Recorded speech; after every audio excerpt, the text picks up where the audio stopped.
time to preach about the free and responsible search for truth and meaning in this post-truth, fake news, alternate facts era. But that probably makes it more important to do so. So as I've been thinking about this question of what it means to search for truth in a time when there's a lot of misinformation being shared, I started thinking about U.S. history and about the yellow journalism of the 1890s. Anybody remember that from history class? So, yes, Bob does. I'm not going to make him come up and teach it though. So in the 1890s in New York City, there was a huge war for circulation happening between two newspapers. And the editors of those newspapers said, basically, write whatever you want as long as it sells more papers. This was the beginning of funding newspapers through advertising, so the circulation numbers were paramount. So these two papers said, well, we won't pay our staff very well, and we won't pay the newsboys who sell the papers very well, and we'll just write anything we can think of that is alarming. So basically, clickbait, right, the phenomenon we now see on the internet of the headline really freaks me out, so I click it to read it. Clickbait was invented in the 1890s, but it was newspaper bait at the time. And it was this huge effort to do anything to get people's attention without any integrity behind it. These papers would exaggerate reports of what was happening in Cuba and inflame some of the tensions around the Spanish-American War. I mean, just anything. So sometimes I like to remember that there's not really a new set of problems in this country. There's an old set of problems which we have been through before in many ways. And one of them is this question of what does it mean to value truth? When it's so easy to say, but this is sensational and it gets a lot of attention.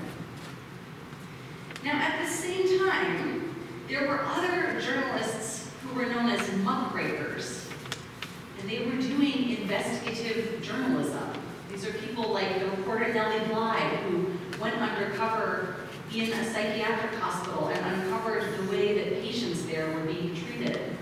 These are people like Upton Sinclair, who wrote, in his case, a fictionalized account of what life was like for workers in the meatpacking industry. And although it was fiction, it was grounded in fact. It raised people's awareness. It caused change to the working conditions and the living conditions of many, many people. That kind of journalism rose up almost alongside with this yellow journalism of the sensationalism. And Theodore Roosevelt, who was president at the time, said, there are, in the body politic, economic and social, many and grave evils, and there is necessity for the sternest war upon them.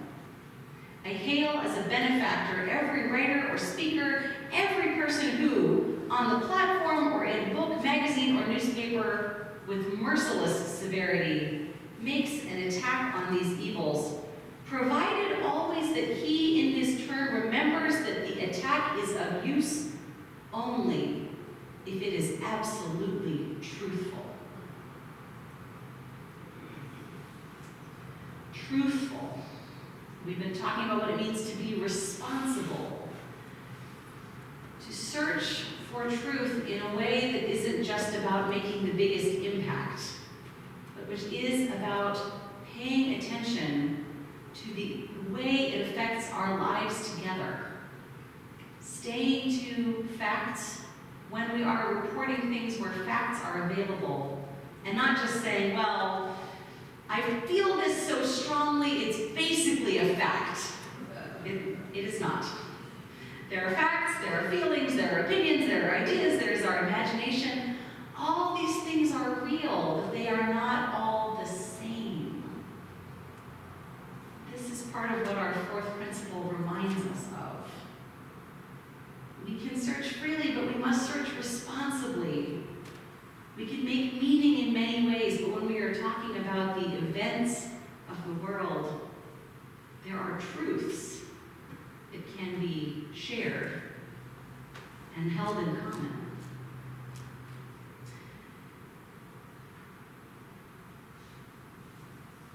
this question of how we make meaning is the other piece of our principle that complicates the issue. Because when we seek to make meaning as religious people, we often are asking the biggest possible questions which cannot be answered with simple facts. How am I to live my life? What happens when we die?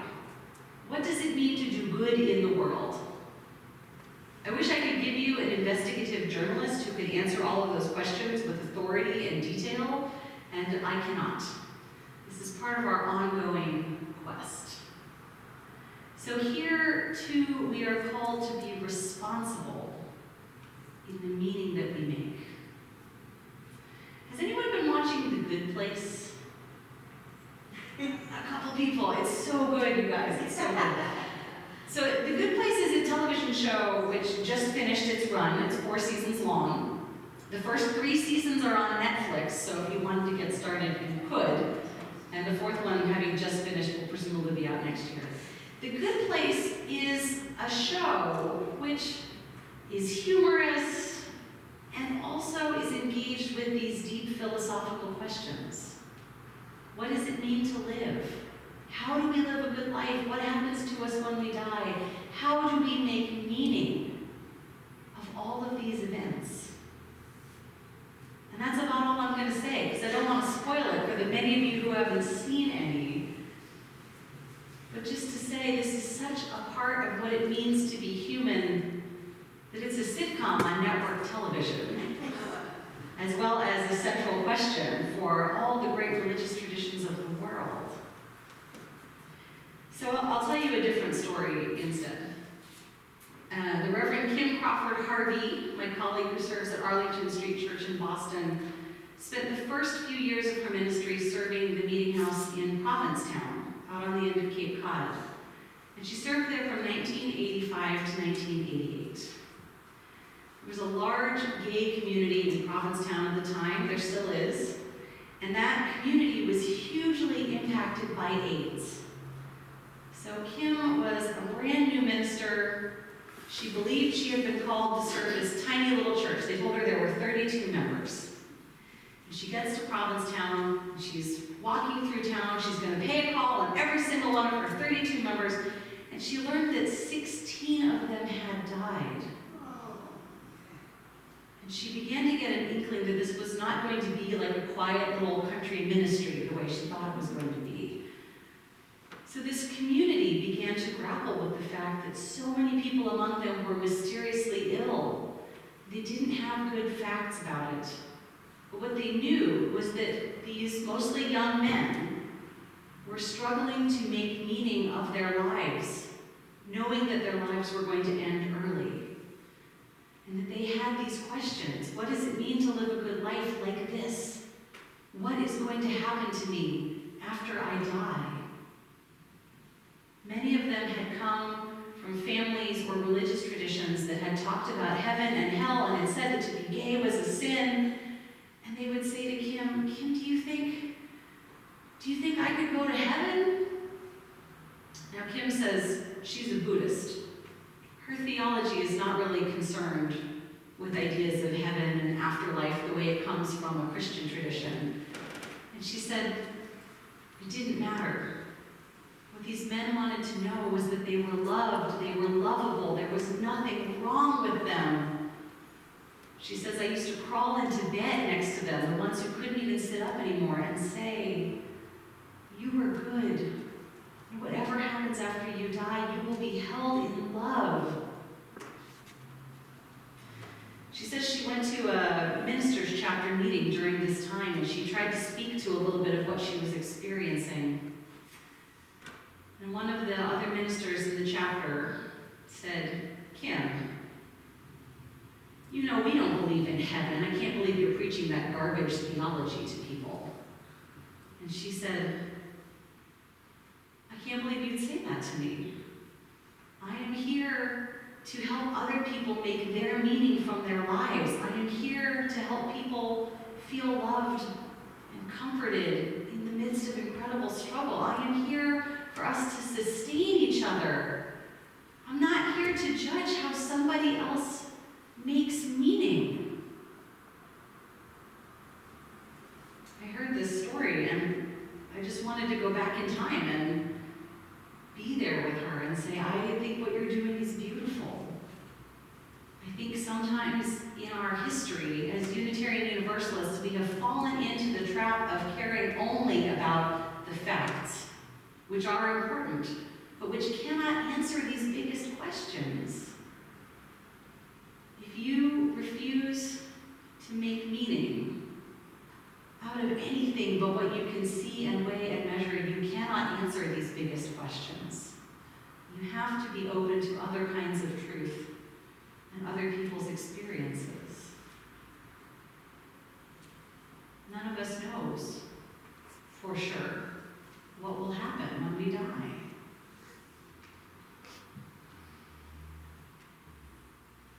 Kim talks about the experience of serving this church in this time, gathering people into circles to talk about how can you experience healing in your life when physical healing is not possible for you. And she talks about living with a heightened sense of grief, but also a heightened sense of joy. Because the kind of meaning created by living with the awareness that life is brief heightens everything. It makes the colors more vivid. It makes us, as she says, it makes us want to love each other better. That is more important than any theological wrangling or dismissing of someone else's meaning.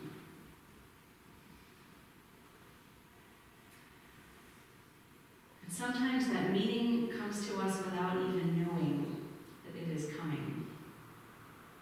When I was a chaplain intern in a hospital, I was on the oncology unit, so I saw a lot of people with new cancer diagnoses or people who were in the last stages of cancer treatment.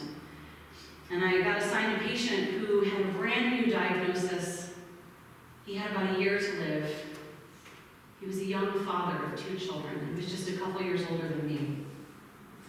And I had to go in the bathroom and cry before I could even walk into his room, because I knew that, like Kim, I had to set aside whatever meaning I was making and be present for him and his meaning. So I did. I went in the bathroom and I cried, and then I cleaned myself up, and then I walked in. And I spent an hour with this young man. And he started to tell me a story, and he said, I don't know why I'm telling you this story. And I said, that's okay. You don't have to know. Some part of you wants to tell this story. He said, a while ago, I was living in Seattle and I was working at this job, and I didn't really like my job. My coworkers were always kind of sabotaging me, but I needed the job. He goes, but one day I get up and I go in and they fired me. Somebody had told some stories about something I had or hadn't done, and I got fired.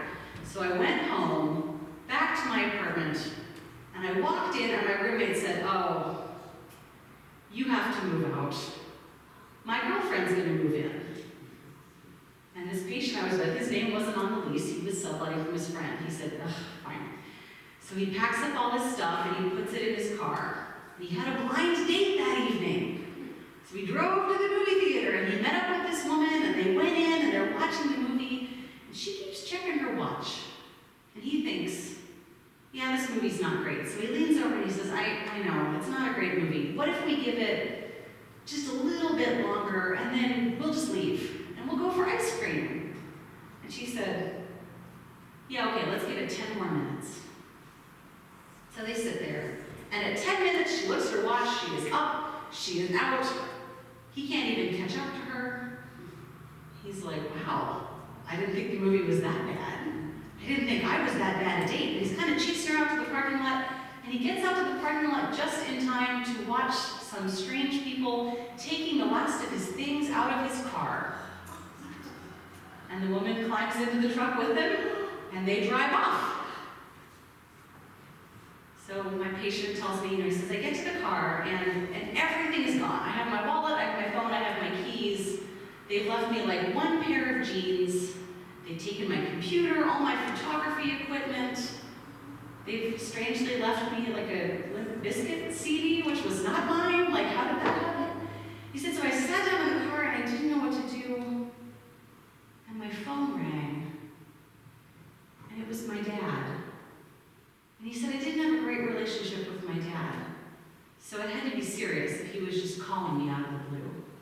He says, I answered the phone, and my dad said, I have cancer. I have a year to live. I wanted you to know. And this man said, okay, can I come live with you and take care of you? Can we heal our relationship? And his dad said, oh, yes, I would love that. So this man has told me this story of this incredible day in his life, and he looks at me and he says, all of that, it was clearing away all the obstacles. There was nothing to hold me back from going and being with my dad and being in that relationship. And it was my last chance, and I did it, and I'm so grateful. And he said, I don't know why I told you that story. And I said, well, you have a year to live. What's being cleared away so that you can do what is most important? And he said, oh, that's why I told you that story. I didn't even know. This kind of meaning-making is a fundamental human act. And it means that even when we have had the worst day imaginable, we are capable of telling the story in such a way that it helps us know a little bit of those answers. What is my life for? How can I do more good in the world? What does healing look like? It was a moment of someone else's search for truth and meaning that I felt so privileged to simply be present for. He didn't need anything from me except for me to be an audience and to ask the question, what do you think this means? This is one of the crucial things for us to do. To live lives that feel meaningless is a form of despair. To wrestle and struggle and search in order to make meaning is one of the most important things that we can undertake.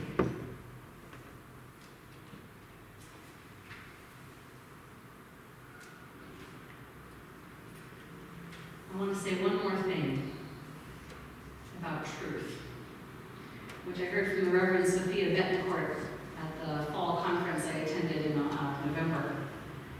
Sophia said it's really tempting to think that there's a capital T truth out there someplace. That if we can just find it, it will give us all the answers about why everything happens and how to live our lives. And she said that's dangerous.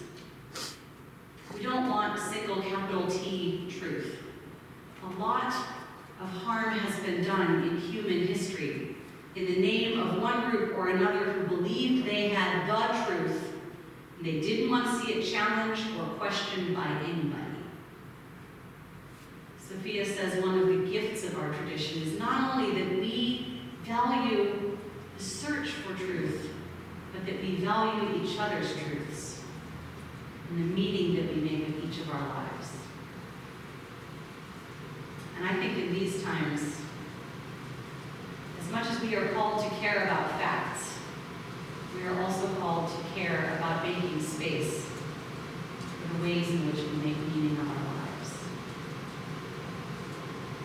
This is not easy,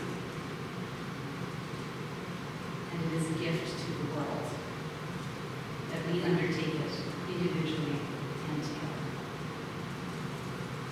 Let us keep on searching and keep on making meaning. Keep on witnessing to each other's truth, knowing it as a gift. Let us join in singing hymn number 300 with heart and mind. We rise